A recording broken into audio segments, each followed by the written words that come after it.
ਆਸਾਰ ਬਹੁਤ ਘੱਟ ਦਿਸ ਰਹੇ ਨੇ, ਕਿਉਂਕਿ ਜਨਾਬ ਪਹਿਲਾਂ ਵੀ 2 ਵਾਰ ਆਈਲੈਟਸ ਦੇ ਪੇਪਰ ਦੇ ਚੁੱਕੇ ਹਨ, ਪਰ ਬੈਂਡ ਘਟਣ ਕਰਕੇ ਅੱਜ ਤੀਜੀ ਵਾਰ ਪੇਪਰ ਦੇ ਕੇ ਆਪਣੀ ਕਿਸਮਤ ਅਜਮਾ ਰਹੇ ਹਨ।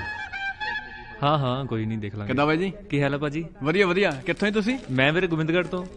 ਅੱਛਾ, ਗੋਬਿੰਦਗੜ੍ਹ ਤੋਂ। ਹਾਂਜੀ। Okay okay okay okay. Paper ਕਿੱਦਾਂ ਹੋਇਆ ਜੀ? ਪੇਪਰ ਵੀਰੇ ਬਹੁਤ ਵਧੀਆ, ਆਪਣਾ ਸੁਣਾਓ? ਬਸ ਠੀਕ ਹੈ ਬਾਈ, ਕਰ ਤਾਂ ਆਇਆ ਜੀ। ਹੁਣ ਬਾਕੀ ਬਾਬੇ ਨੂੰ ਵੀ ਪਤਾ। ਆਈਲੈਟਸ ਕਿੱਥੋਂ ਕੀਤੀ ਹੈ ਤੁਸੀਂ? ਮੈਂ ਵੀਰੇ ਗ੍ਰੇ ਮੈਟਰਸ ਤੋਂ। ਕਿੱਥੋਂ ਜੀ? ਗ੍ਰੇ ਮੈਟਰਸ ਬਾਈ। Grey matters. ਅੱਛਾ ਅੱਛਾ, ਇਹਦਾ ਨਾਮ ਵਧੀਆ ਸੁਣਿਆ। ਠੀਕ ਪੜਾਉਂਦੇ ਨੇ? ਬਹੁਤ ਵਧੀਆ, ਮੈਂ ਕਹਿੰਦਾ 7 ਬੈਂਡ ਤਾਂ ਮੇਰੇ ਪੱਕੇ ਆਏ ਲੋ। ਲੈ ਹਾਂ ਹਾਂ ਵੱਟ ਤੇ। ਚੱਲ ਵਧੀਆ ਵਧੀਆ ਬਾਈ, ਬਾਬਾ ਵਧੀਆ ਕਰੇ। ਜਾਣਾ ਕਿੱਥੇ ਹੈ? ਮੈਂ ਵੀਰੇ ਕੈਨੇਡਾ। ਬਾਬਾ ਠੀਕ ਹੈ, ਫਿਰ ਮੈਂ ਵੀ ਇਹੀ ਸੋਚਿਆ ਕੈਨੇਡਾ ਦਾ। ਅੱਛਾ ਆਪਾਂ ਮਿਲਦੇ ਆ ਫਿਰ। ਬਾਬੇ ਨੇ ਵਧੀਆ ਸੱਚ ਵੀਰੇ, ਮੈਂ ਫੋਨ ਕਰ ਲਾਂ। ਹਾਂਜੀ ਫਿਰ ਕਰਦੇ ਨਹੀਂ ਗੱਲਬਾਤ? ਹਾਂਜੀ ਹਾਂਜੀ। ਕਿਰਨ ਨੂੰ ਪੁੱਛਣਾ ਫੋਨ ਕਰਕੇ ਕੀ ਬਣਿਆ ਉਹਦਾ।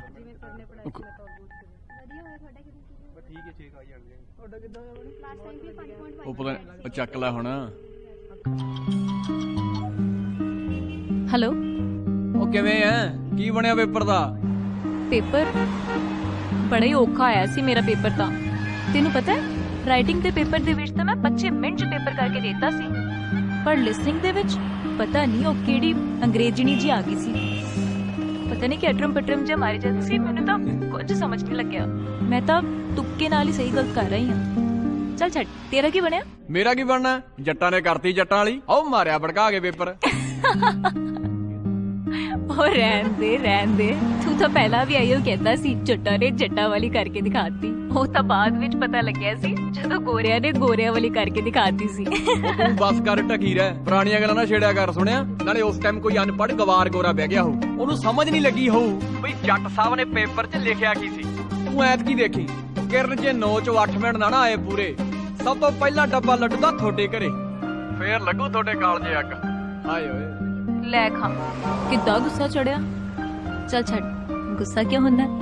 ਰੱਬ ਕਰੇ ਤੇਰੇ ਸੱਚੀ 8 ਬੈਂਡ ਆਉਣੇ ਐ, ਵੱਟ ਤੇ ਪਏ ਨੇ। ਮੈਂ ਕਹੀ ਤਾਂ ਜਾਣਾ। ਚੱਲ ਕੋਈ ਨਹੀਂ, ਰੱਬ ਚ ਕਰੋ ਚੰਗਾ ਹੀ ਕਰੋ। ਬਾਬੇ ਨੇ ਵਧੀਆ ਕਰਨਾ। ਹੈਗੀ ਕਿੱਥੇ ਆ ਤੂੰ?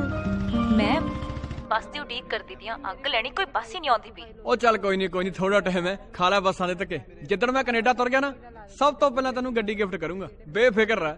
ਚੱਲ ਚੰਗਾ ਯਾਰ, ਮੈਂ ਤੇਰੇ ਕਰਕੇ ਆਪਣੀ ਕਾਫੀ ਖਰਾਬ ਕਰ ਲੈਣੀ। ਇੱਧਰ 13,000 ਰੁਪਇਆ ਫੀਸ ਦਿੱਤੀ ਹੈ, ਘੱਟੋ ਘੱਟ ਕਾਫੀ ਦਾ ਫੀ ਇਹਨਾਂ ਦੀ। ਅੱਛਾ ਚੱਲ ਠੀਕ ਆ, ਮੇਰੀ ਬੱਸ ਆ ਗਈ। ਤੇ ਇਹ ਨੇ ਕਿਰਨਪ੍ਰੀਤ ਕੌਰ।